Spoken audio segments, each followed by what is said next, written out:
ఈ జీవితం నీది. ఎవ్వరు నీతో వచ్చినా రాకున్నా నీ పని నువ్వు చేసుకుంటూ మాత్రమే ముందడుగు వేయి. నీకు నీవు మాత్రమే నిజమైనటువంటి బలమైనటువంటి తోడు అని ఎప్పటికీ మర్చిపోకు.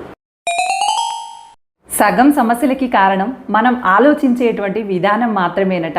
ఎవరైతే చెడుగా ఆలోచించేటువంటి గుణం కలిగి ఉంటారో వాళ్ళకి అత్యధికమైనటువంటి సమస్యలు వస్తాయట. మనమందరము మంచిని ఆలోచించేటువంటి గుణాన్ని మాత్రమే కలిగి ఉందాం. జీవితం అంటేనే కష్ట సుఖాల సమ్మేళనం. కష్టం వెనక సుఖం, సుఖం వెనక కష్టం చీకటి వెలుగులాగా మారుతూనే ఉంటాయి.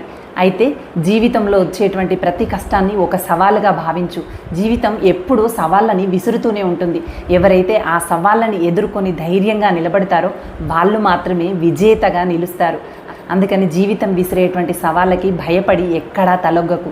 ధైర్యంగా ముందడుగు వేయి. అందరికీ ఆదర్శవంతమైనటువంటి వ్యక్తిగా తప్పకుండా ఎదుగుతావు, ఎదిగి తీరుతావు.